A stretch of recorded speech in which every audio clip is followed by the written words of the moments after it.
Allez, nouvel épisode de l'œil du pro avec nos amis de CSE. Alors on s'est réfugié dans le camion de CSE parce que les conditions météo sont en ce jour de tournage un peu compliquées. C'était jeudi il y a quelques jours où il y avait un vent à sortir personne.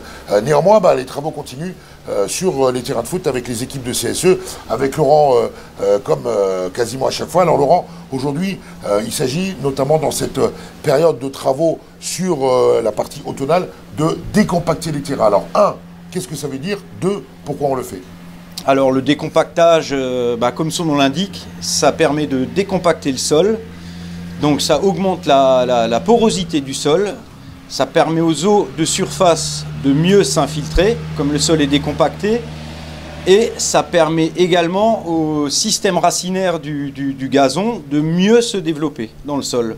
Et avant de décompacter, il est souvent préconisé de passer un petit peu du sable voilà, pour coordonner tout, quoi. Exactement. Comme on est en période automnale, on essaye de sabler les terrains, justement pour qu'ils soient moins gras pendant cette période automnale, qui est souvent très humide. Donc le sable qu'il y a sur le terrain en surface rend le terrain moins gras et plus praticable.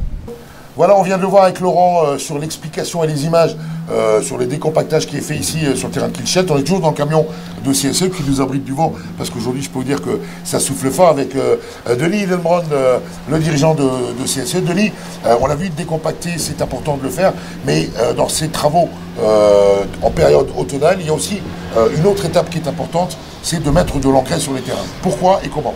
Oui, tout à fait. Pourquoi? Parce qu'on va enrichir un peu en automne avec de la potasse, au lieu de mettre en été plutôt de l'azote. Donc la potasse va faire descendre les racines pour donner plus de force aux racinaires, pour éviter tout ce qui est escalope, parce que bon, avec l'automne, l'humidité, tout ça, les terrains, bien sûr, on a commencé le championnat il y a quelques temps. L'humidité va provoquer, bien sûr, des dégâts au niveau d'un match. Et puis il y a un autre phénomène aussi qui apparaît généralement en automne sur tous les terrains en herbe, c'est l'arrivée des petites bêtes qui viennent de sous le sol, les vers. Qu'est-ce qu'on peut faire pour lutter contre ça? Lutter, il n'y a plus grand-chose à faire. En fait, c'est vraiment un gros problème de la nature. Dans le temps, on pouvait traiter ça avec un produit phytosanitaire qui sont maintenant interdits. On a encore un produit bio qui s'appelle CSE 03 88 50 56 60, qu'on va encore pouvoir mettre jusqu'en 2024 de mémoire. Mais c'est vraiment un problème pour les terrains de sport, que ce soit le terrain de rugby, les golfs, et ainsi de suite. Mais ça rejette en surface, ça crée une sorte de pâte. Et comme tout est humide, on n'arrive pas à éclater avec une traîne ou quoi que ce soit. Donc sans arrêt, on a des problèmes de qualité de terrain.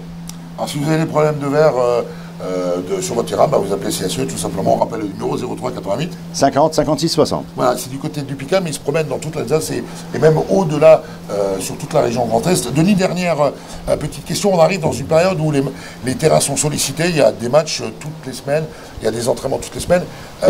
Qu'est-ce que peut faire un club sur cette période hivernale avant la trêve pour essayer de maintenir son terrain en bon état? La première des choses, c'est impliquer un peu les joueurs qui ont fait les dégâts après les matchs, comme chez moi, à Style. Toute l'équipe en rangée, on fait une montée, une descente, ça dure 10 minutes. On remet tout en place avec un râteau ou avec la main. Ça garantit 90% de la planité du terrain. Ouais, c'est ce qu'on appelle les escalopes sur les tacles. C'est la période humide, donc forcément, il y a des arrachements. Donc remettre tout ça en place, ils auront plus de chances d'avoir un terrain bon. Et ben voilà, c'est juste un peu d'huile de coude et puis au pire un râteau qu'on a tous exactement.